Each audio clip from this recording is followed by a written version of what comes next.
In the theater of power, sentiment is not a virtue. It is a vulnerability. It is the thin membrane through which manipulation seeps, the chink in the armor through which betrayal pierces. Sentiment is praised by the poets, the dreamers, the weak. But in the harsh corridors where influence is seized and held, sentiment is a luxury no true tactician can afford. The ruler who feels too deeply is the ruler who hesitates. And hesitation, in a world where the blade waits behind every smile, is fatal. Emotion clouds judgment, dilutes decisions, and binds a man to outcomes that do not serve his supremacy. He who acts from affection acts second. He who acts from necessity acts first. Sentiment attaches you to people, to causes, to outcomes that should be discarded the moment they no longer serve your assent. Loyalty, they say, is noble. They are wrong. Loyalty is a chain, not forged by iron, but by illusion. It binds men, not to truth but to obedience. It is the leash by which masters control their dogs. The loyal man becomes predictable. His behavior becomes readable, governable. He cannot betray, so he cannot surprise. He cannot deviate, so he cannot ascend. He moves only within the confines permitted by his allegiance. What use is a soldier who fights not for victory, but for a flag he has never questioned? What use is a mind that refuses to detach itself from the herd's morality? True power demands detachment, not from the world, but from illusions about it. Sentiment is the first. Illusion in that people deserve your compassion, that they will return your kindness, that virtue will be rewarded. These are the myths of the chained. The sovereign mind understands that people move not by love, but by interest.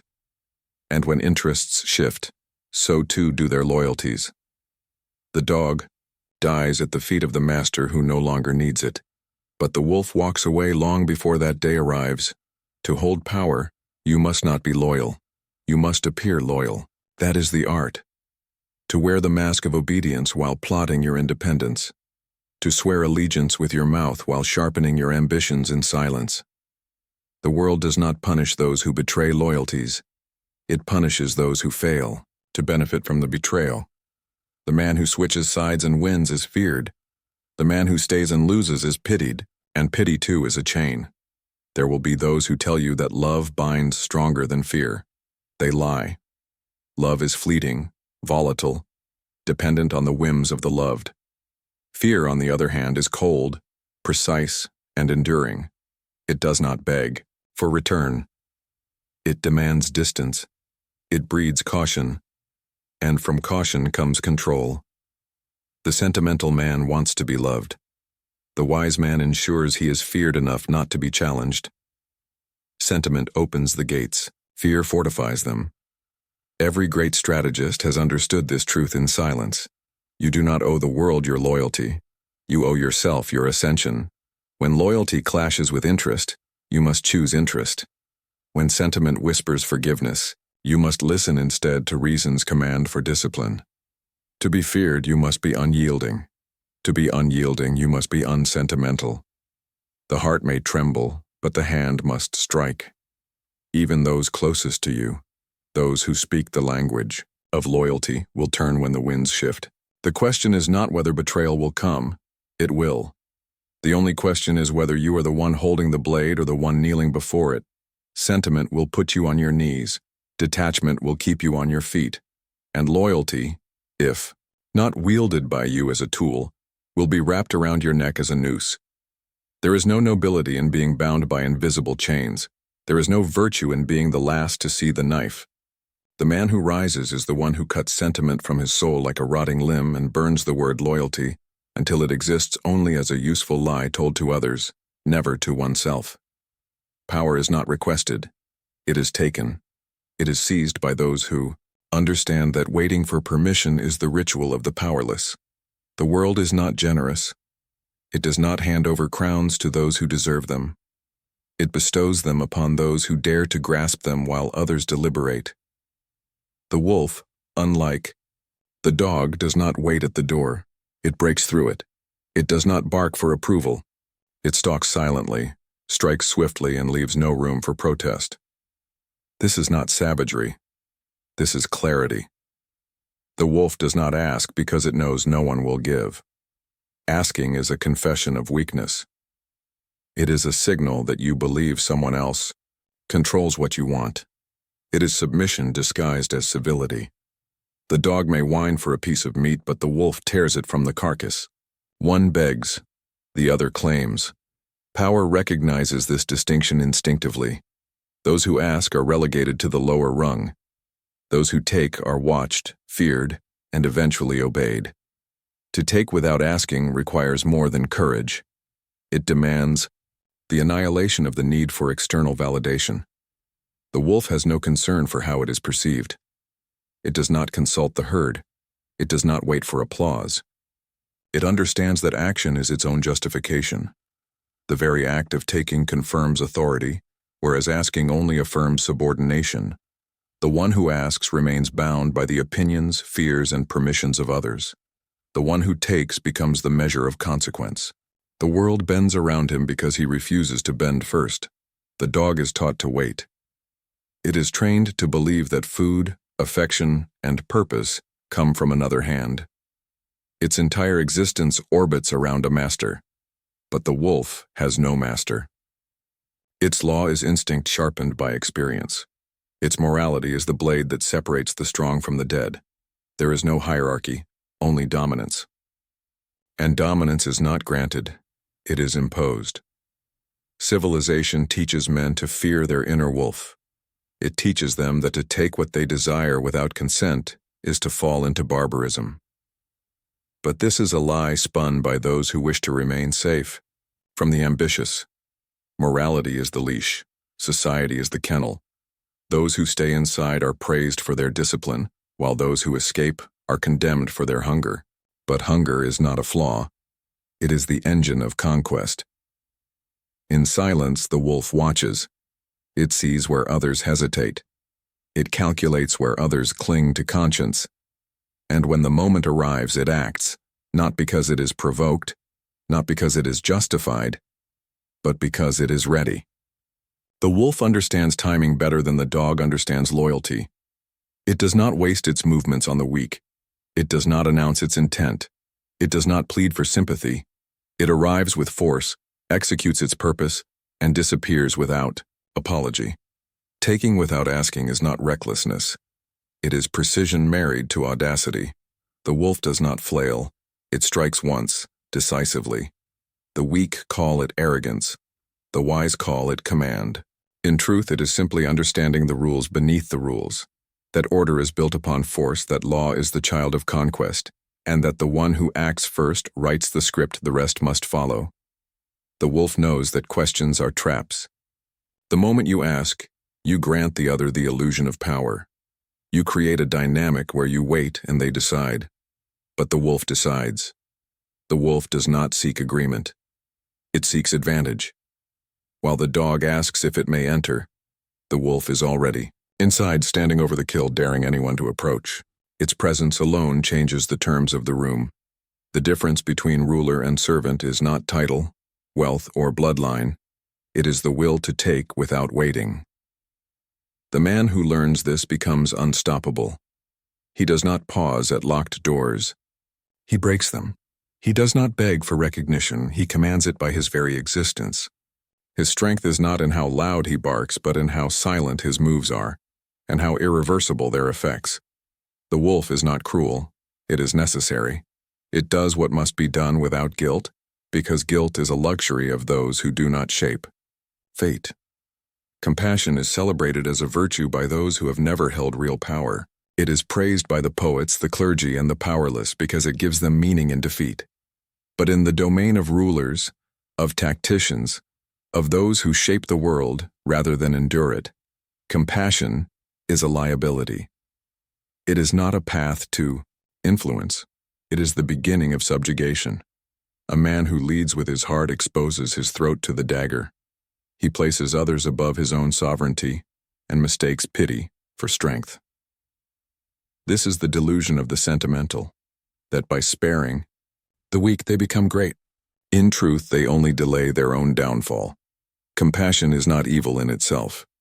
It is useful when wielded selectively, as one wields a disguise.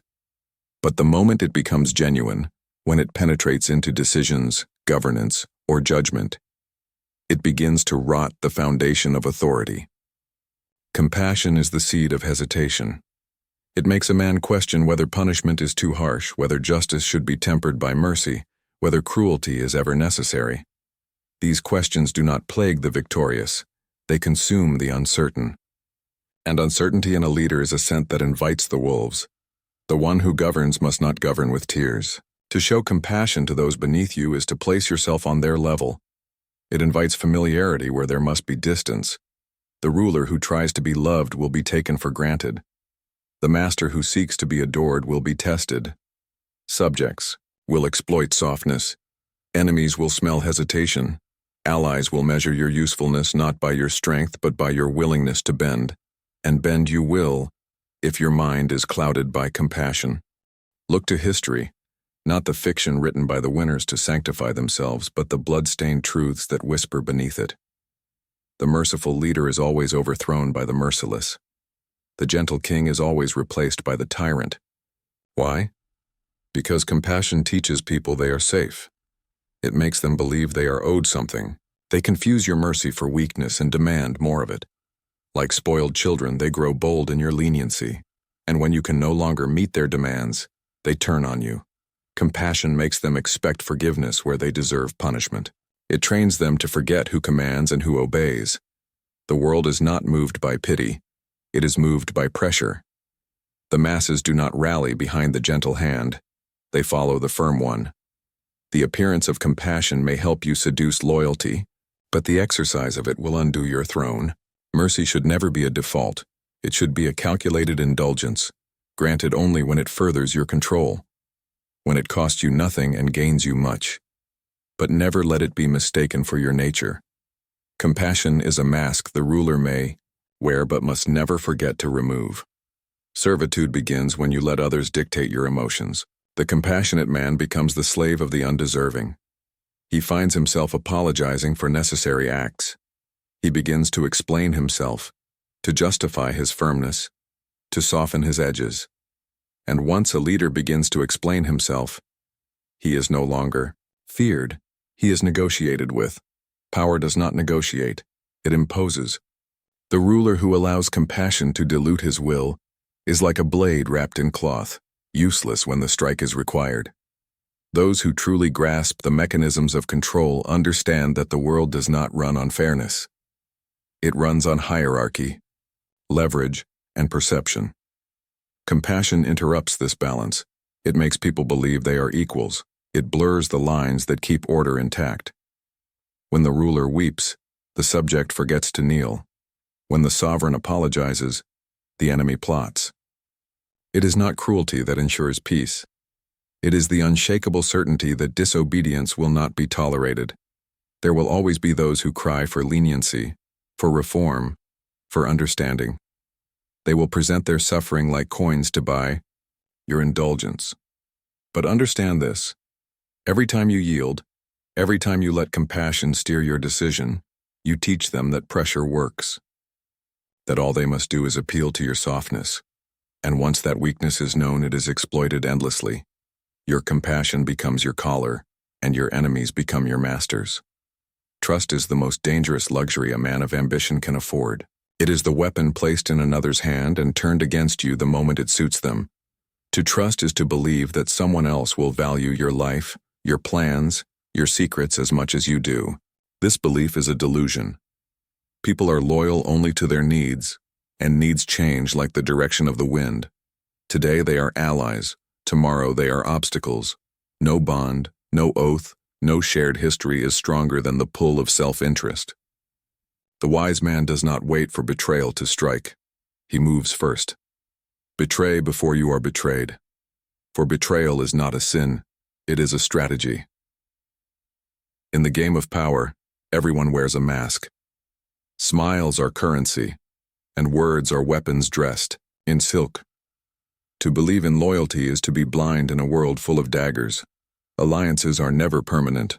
They are contracts of convenience. held together not by love but by leverage. The moment you are no longer useful, the moment your influence dims, or your enemies multiply, those who stood beside you will drift. And if they do not drift, they will conspire. Not out of hatred, but out of calculation. They will see your fall as an opportunity. They will call it unfortunate. After it has happened. If you are to survive, you must see treachery before it arrives. The signs are always there. The sudden absence of praise, the quiet hesitation to act in your favor, the subtle realignment of loyalties around you. These are not coincidences. They are signals. They are the breath before the stab. Most ignore them out of sentiment or fear. But the ruler who lives does not ignore. He observes, he confirms, and then he acts. Betrayal is not evil. It is necessary. It is the preservation of dominance when doubt creeps in. You do not owe your loyalty to those who would discard you for advantage. You owe them only silence. And then a swift blow when their guard is down. Hesitation is fatal. The one who waits to confirm betrayal is already dead. You must learn to move before certainty. Act when the threat is still forming. Cut down the hand that might strike, not the one that already has. By the time the knife is in your back, your fate is sealed. But when you move first, when you betray before being betrayed, you shift the balance of fear. You show others that you are not predictable, not safe to conspire against. You become the unknown, the dangerous, the one who watches too closely and strikes too fast to be undone. This does not mean chaos. It means control. Your betrayals must be precise, not impulsive. Each move must send a message. Let them whisper, behind closed doors, that you do not tolerate disloyalty, that you will trade trust for triumph without blinking. Let them know that being close to you is a privilege, but also a risk. Fear is the most faithful servant a leader can have. It does not shift with fortune. It does not abandon you when you fall. It stays even when respect is gone and love is lost. And fear is born from actions like this. Swift, merciless betrayal of those who thought they could manipulate you. There is a moral sickness in those who refuse to betray. They cling to principles forged in fiction, codes of honor that serve only the naive. They imagine that loyalty breeds loyalty. But loyalty breeds expectation, and expectation breeds disappointment. And from disappointment comes resentment, and from resentment comes betrayal. The cycle is inevitable. The difference lies in who breaks it first. The master of strategy does not wait to be betrayed. He anticipates it, and he breaks the chain before it tightens around his throat. Even within your closest circle, there are no true allies. There are only those whose interests align with yours, and for now, that alignment will not last. The minute your ascent slows or your influence wanes, the vultures circle. The ones who laughed at your side will smile to your face and carve you behind your back. Unless, of course, you carve first. It is not cruelty. It is survival. It is not treason. It is dominance. Betrayal is the law beneath the illusion of unity. Break the illusion. Move first. Strike clean. Hold nothing sacred. That could become your undoing. The man who rises is not the most beloved. He is the most prepared to abandon love before it abandons him. Morality is the mask, the weak place on the strong to keep them tame. It is the lie told by the powerless to make sense of their impotence. They speak of right and wrong not because they understand power, but because they fear it. The man who wishes to rule cannot afford such illusions. He must tear away the mask of morality and see the world as it is, a place governed not by righteousness but by necessity, advantage, and will. To live according to moral codes invented by lesser men is to chain oneself to their fate. Their rules were not made to elevate but to limit. The sovereign must break them with calm precision. Morality teaches men to feel guilt where none is owed. It teaches them to pause before they act, to question whether their desires are just, their ambitions fair, their methods pure. These questions are daggers hidden in robes. They cut resolve. They bleed power. The man who hesitates to strike because he fears judgment is already conquered. He no longer acts. He asks. He no longer leads. He pleads. He looks upward, not forward. And all the while the wolves feed on his restraint. The architects of morality do not live by it. They use it. They craft it like a tool and place it in the hands of fools. Look to the priests, the philosophers, the reformers. They praise peace but live from the chaos of others. They preach virtue, but feed on the obedience of those too afraid to question the rules. Morality is their leash, and those who submit to it become their dogs. But the man who tears away this mask becomes something else entirely. He becomes unbound. He sees that no act is immoral if it serves his assent. He understands that cruelty is only a word, and that fear, not love, is the truest form of respect. The masses are taught to live by principle so that they may be governed without force. Tell them that honesty is sacred, and they will shame each other into silence. Tell them that humility is noble, and they will never dare to rise. Tell them that forgiveness is divine, and they will never take revenge. In this way, morality creates self-regulating slaves, obedient not because of whips but because of internal chains. The sovereign must not carry such chains. He must be his own compass, guided only by outcomes and governed only by necessity. To act without the burden of morality is not to descend into chaos. It is to ascend into clarity. One does not kill for pleasure but for precision. One does not deceive for sport, but for control. Morality would call this evil. But evil, like good, is only a label, useful in manipulation, meaningless in strategy. The true strategist knows that moral judgment belongs to the historians, who always rewrite the past to glorify the winners. And the winner is never judged by how he played, only by the fact that he did not lose. The world does not reward the virtuous, it rewards the victorious. The man who clings to moral purity will find himself at the mercy of those who do not. He will die with clean hands and an empty legacy.